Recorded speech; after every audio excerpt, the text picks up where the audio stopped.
പാലായിലെ synthetic track താരങ്ങൾക്ക് തിരിച്ചടിയാകുന്നു. ഇപ്പോൾ കോട്ടയം റവന്യൂ ജില്ലാ കായികമേള നടക്കുന്ന ഇവിടെ മികച്ച പ്രകടനം കാഴ്ചവെക്കാൻ മത്സരാർത്ഥികൾക്ക് സാധിക്കുന്നില്ല എന്നാണ് പരാതി. എന്നാൽ ട്രാക്കിന്റെ നവീകരണത്തിന് ഉടൻ നടപടി ഉണ്ടാകും എന്നാണ് MLA അടക്കമുള്ളവർ പറയുന്നത്. ജില്ലയിലെ തന്നെ ഏക സിന്തറ്റിക് ട്രാക്കാണ് പാലാ സ്റ്റേഡിയത്തിലേത്. എന്നാൽ ഉദ്ഘാടനം കഴിഞ്ഞ് വർഷങ്ങൾക്കുള്ളിൽ തന്നെ ട്രാക്ക് പൊട്ടിപ്പൊളിഞ്ഞു തുടങ്ങി.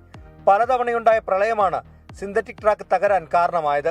കൃത്യസമയത്ത് അറ്റകുറ്റപ്പണി നടത്താത്തത് ട്രാക്ക് പൂർണ്ണമായും തകരാൻ കാരണമായി. ഫിനിഷിംഗ് ലൈൻ അടക്കം പൊട്ടിപ്പൊളിഞ്ഞതോടെ ഇവിടെ മത്സരത്തിനിറങ്ങുന്ന കായിക താരങ്ങൾ ബുദ്ധിമുട്ടുകയാണ്. ഗ്രൗണ്ടിന്റെ പൈസ സാങ്ഷനായി 7 കോടി രൂപ ടെൻഡറും കൊടുത്തു. 5,90,00,000 രൂപയ്ക്ക് ഒരാൾ ടെൻഡർ എടുത്തു.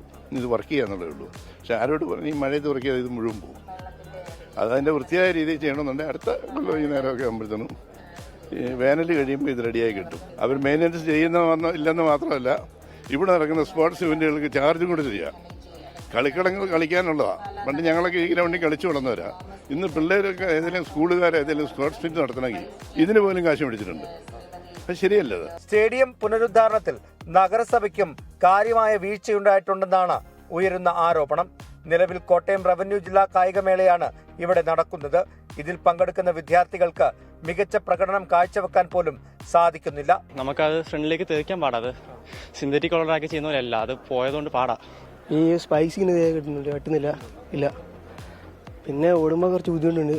ട്രാക്ക് നവീകരണത്തിനായി സംസ്ഥാന സർക്കാർ ബജറ്റിൽ 7 കോടി രൂപ അനുവദിച്ചിരുന്നു. ഡൽഹി ആസ്ഥാനമായുള്ള കമ്പനിയാണ് നിർമ്മാണ കരാർ ഏറ്റെടുത്തത്. എന്നാൽ മഴയാണെന്ന് പറഞ്ഞ് നവീകരണം നീട്ടിക്കൊണ്ടു പോവുകയാണ്. ഇപ്പൊ ശരിയാക്കുമെന്ന് പറയാൻ തുടങ്ങിയിട്ട് നാൾ കുറയായി. പക്ഷേ ഒരു മാറ്റവുമില്ല. എന്തായാലും ഈ കുട്ടികളുടെ പെർഫോമൻസിനെയും ഈ ഗ്രൗണ്ട് കാര്യമായി ബാധിക്കുമെന്നുള്ള കാര്യത്തിൽ യാതൊരു സംശയവുമില്ല. കോട്ടയത്ത് നിന്ന് അരുൺ നീണ്ടൂരിനൊപ്പം ടോബി ജോൺസൺ, 24. പൊതുജനം കഴുതയല്ല സാർ. നാളെ വലിയ താരങ്ങളായി മാറേണ്ട കുട്ടികളുടെ സ്വപ്നമാണ് ആ ട്രാക്കിൽ ഈ രീതിയിൽ വീണുപോകുന്നത്. നമ്മുടെ രാജ്യത്തിന്റെ അഭിമാനമായി മാറേണ്ട കായിക താരങ്ങളുടെ വിയർപ്പാണ് ആ ട്രാക്കിൽ വീഴേണ്ടത്. പകരം പ്രളയം തകർത്തെറിഞ്ഞ ട്രാക്കും അതിലേക്ക് തിരിഞ്ഞു നോക്കാത്ത അധികൃതരും. ചില പ്രതികരണങ്ങൾ കൂടിയുണ്ട്, അതിലേക്കാണ് ഇനി. വീഴുക, ട്രാക്ക് തെന്നി അവിടുന്ന് പോരുക. ആ ട്രാക്ക് ഉണ്ടോ മൊത്തം പൊളിഞ്ഞ് കിടക്കുന്നുണ്ടോ? പൊടിക്കഴിഞ്ഞാൽ തെന്നി അങ്ങ് പോരും. നെയിൽ കുത്തുന്നില്ല. പല അത്ലറ്റിക്സിൽ ഒത്തിരിയേറെ പാരമ്പര്യമുള്ള ഒത്തിരിയേറെ നാഷണൽ താരങ്ങൾ, ഒത്തിരി ഒളിമ്പ്യന്മാരെ ഉണ്ടാക്കിയിട്ടുള്ള ഒരു ഇതാണ് പാലയേക്കാൾ ഉപരിയായി കോട്ടയം റവന്യൂ ജില്ലയുടെ മീറ്റാണ് നടക്കുന്നത്. ഒത്തിരി പ്രഗത്ഭരായ അത്ലറ്റുകൾ വളർന്നു വരേണ്ട ഒരു സാഹചര്യത്തിൽ ഈ ട്രാക്ക് ഇങ്ങനെ പൊട്ടിപ്പൊളിഞ്ഞ് കിടക്കുന്നത് ഒത്തിരി ആശങ്ക ഉണ്ടാക്കുന്നുണ്ട്. കുട്ടികൾക്ക് മത്സരിക്കുവാൻ സ്കൂൾ കായികമേളയാലും യൂണിവേഴ്സിറ്റി ആണെങ്കിലും പോളിടെക്നിക് അങ്ങനെ വിവിധ മേളകൾ നടക്കുമ്പോൾ തീർച്ചയായിട്ടും കുട്ടികൾക്ക് അതിനുള്ള പെർഫോമൻസ് കാണിക്കാൻ ഇനി ട്രാക്കിൽ പറ്റുന്നില്ല. പക്ഷേ എന്നാൽ മറ്റ് സ്ഥലങ്ങളിൽ തിരുവനന്തപുരം, അതുപോലെ ഇടുക്കി പുതിയൊരു സ്റ്റേഡിയം വന്നിരിക്കുന്നു.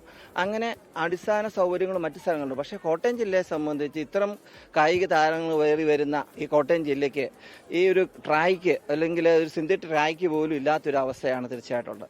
ലോകത്തെവിടെയായാലും ഏത് സമയത്തും 24 വാർത്തകളും ഓഗ്മെന്റഡ് റിയാലിറ്റി പാക്കേജുകളും എക്സ്പ്ലെയിനറുകളും വിശദമായി കാണാൻ ഞങ്ങളുടെ YouTube ചാനൽ നിങ്ങൾക്ക് സബ്സ്ക്രൈബ് ചെയ്യാം.